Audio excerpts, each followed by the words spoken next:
150 bourses sont désormais à la disposition des étudiants en situation de précarité. Une initiative de l'Association de lutte contre la pauvreté et pour la protection de l'environnement et l'Institut supérieur polytechnique panafricaine. Nara Boubeli, la belle époque est le nom de la nouvelle parution du professeur Mamadou Soumaré. Ce livre de 150 pages retrace les souvenirs du bon vieux temps de l'auteur, à suivre dès le début de ce journal. Voilà pour les titres. Merci de votre constante fidélité. Bonsoir et bienvenue. Je le disais tout à l'heure, présentation hier samedi du livre Nara Boubeli, la belle époque du professeur Soumaré.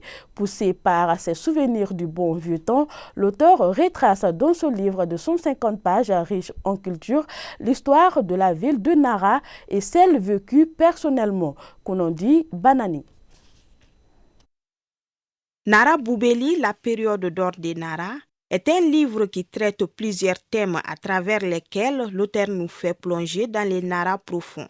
Une ville, selon lui, où il faisait bon à vivre. On avait un texte, La savane rouge, de Philippe Dabo Sissoko. Philippe Dabo Sissoko enseignait au Niger, à Dori. Et il y avait un titre de ce livre qui s'appelait Dori quand c'est d'or et Dori quand c'est Dodi. Et j'ai dit, mais pourquoi pas Nara? Il y a la solidarité qui est abordée, il y a l'histoire qui est abordée, il y a la sociologie, l'ethnologie et même un peu d'anthropologie. À travers ces livres, l'auteur interpelle les populations de Nara pour la refondation de la ville. C'est un livre qui retrace l'histoire d'une ville. Et l'histoire d'une ville, quand lui-même il dit Nara Boubeli, la belle époque, ça veut dire qu'il y a quelque part une sorte de regret. Quelque part, c'est un peu critique, mais aussi c'est un rappel. Il regrette pour la jeunesse d'aujourd'hui. Et il revient donc à la jeunesse en lisant ce livre de dire que des choses ont existé et pourquoi ne pas les réinventer, pourquoi ne pas les réinstaurer aujourd'hui.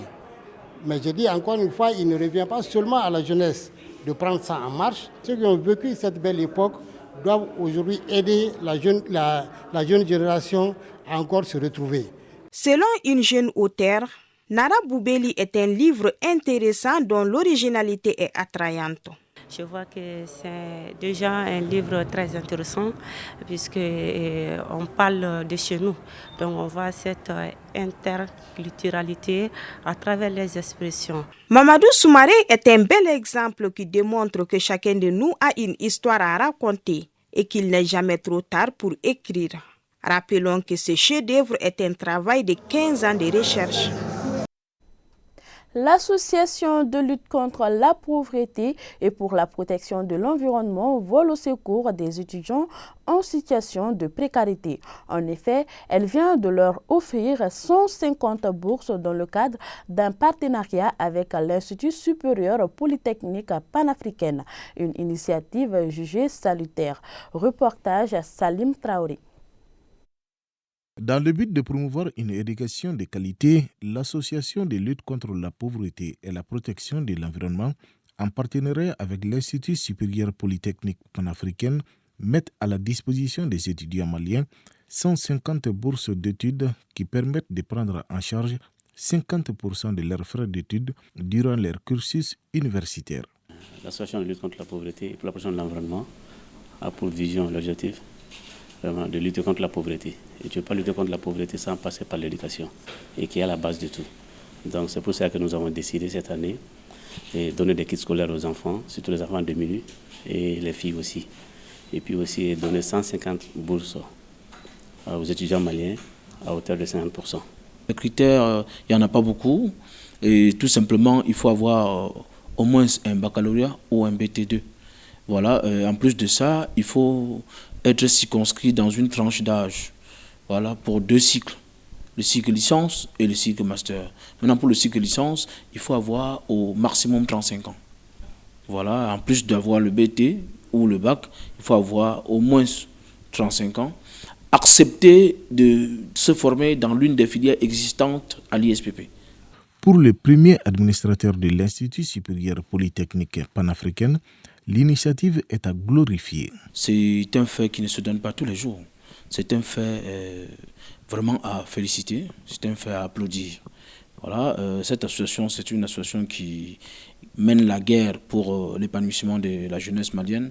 Et je crois que, comme cette association, tous les jeunes maliens devraient aller vers les mêmes directions. L'association de lutte contre la pauvreté et pour la protection de l'environnement intervient dans plusieurs domaines, notamment l'hygiène, l'assainissement, la santé, mais également dans l'éducation.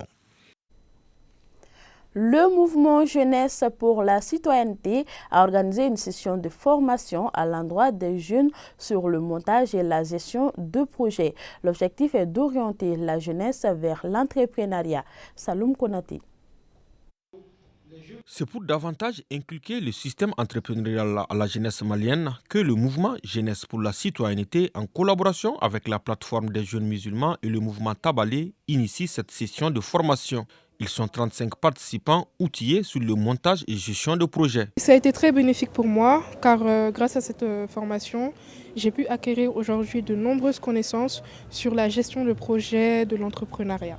De base, j'avais déjà un projet que je voulais monter et cette formation m'a boosté à mettre ce projet-là sur pied pour la jeunesse d'aujourd'hui.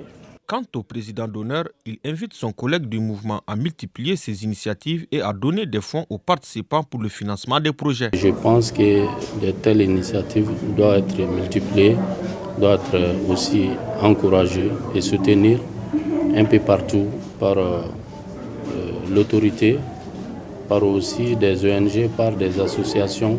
Il faut que cette jeunesse soit soignée parce que la jeunesse doit être la colonne vertébrale d'une nation. Quand la jeunesse est soignée, forte, consciente, on peut avoir une nation forte aussi. Nous avons fait le constat que ces derniers temps, on parle beaucoup de Malikoura. Et nous, notre conviction est que le Malikoura ne peut se faire sans sa jeunesse. Et pas n'importe quelle jeunesse, mais surtout une jeunesse consciente. Une jeunesse responsable, une jeunesse citoyenne, mais surtout une jeunesse travailleuse. Donc c'est pourquoi au sein de notre mouvement, nous avons toujours œuvré pour l'éveil de conscience des jeunes à travers des sessions de formation, à travers des conférences, débats et aussi des sessions de formation calquées souvent sur l'entrepreneuriat, sur la gestion, sur le montage et gestion de projets et aussi les techniques de recherche d'emploi. Le président du mouvement Jeunesse pour la citoyenneté salue les différents partenaires qui ont rendu possible la présente formation. Des attestations sont décernées aux différents participants.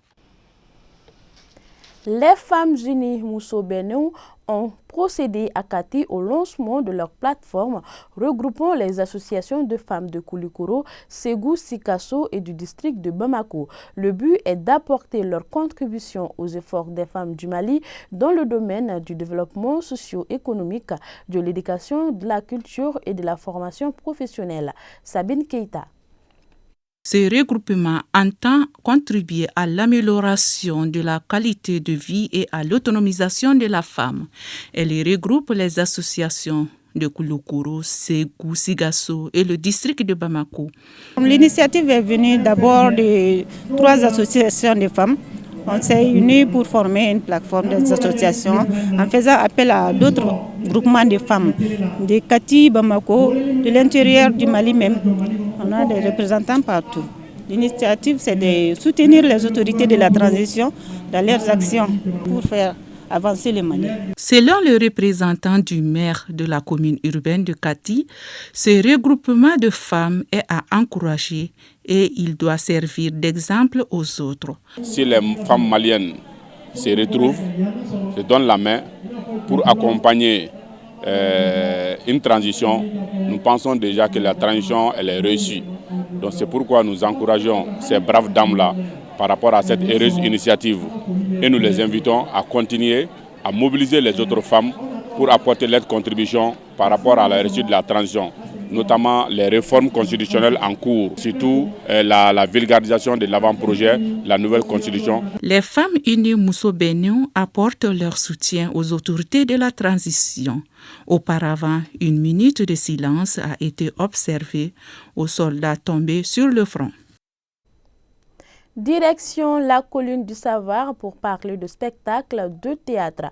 Organisé par un groupe de jeunes, ce spectacle de théâtre dénommé Korka Muette et Chant d'oiseaux a tenu le public en haleine. Il évoque certains problèmes qui vivent de nombreux artistes locaux, notamment celui de la réticence des spectateurs à venir leur regarder. Modibo Sidibé et Suleiman Keita pour le reportage.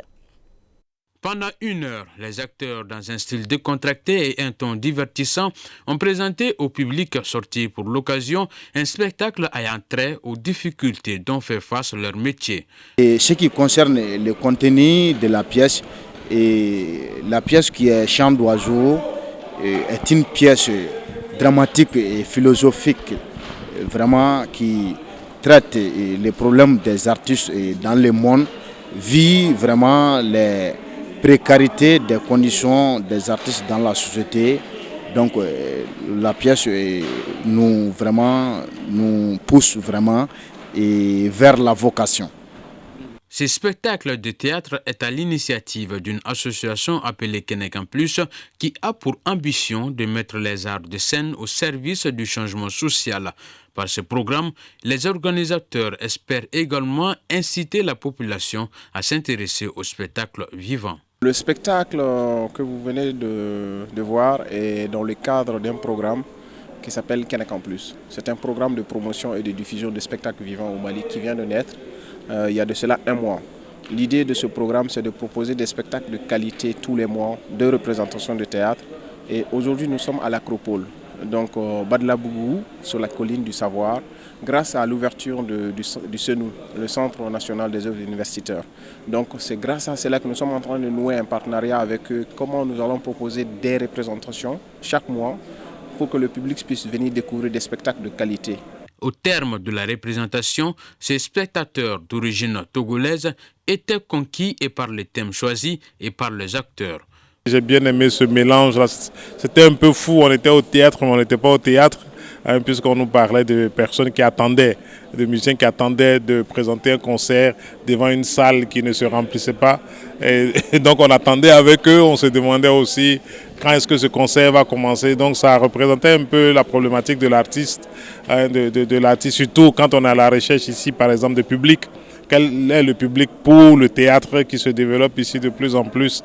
Et donc ça représentait vraiment cette thématique-là et c'était bien. Et on avait ce silence, ces plages de silence-là qui pouvaient être un peu dérangeantes quelque part, mais on pouvait se mettre à la place des créateurs de spectacles et tout, et qui n'arrivent pas à avoir le public qu'il leur faut pour pouvoir présenter ce qu'ils travaillent à faire. Donc moi j'ai bien aimé en tout cas l'idée derrière, quoi. L'objectif premier de ce programme dénommé Kenekan Plus est de redonner au théâtre ses lettres de noblesse. À noter que les 10 programmes offrent des spectacles de théâtre le dernier samedi de chaque mois.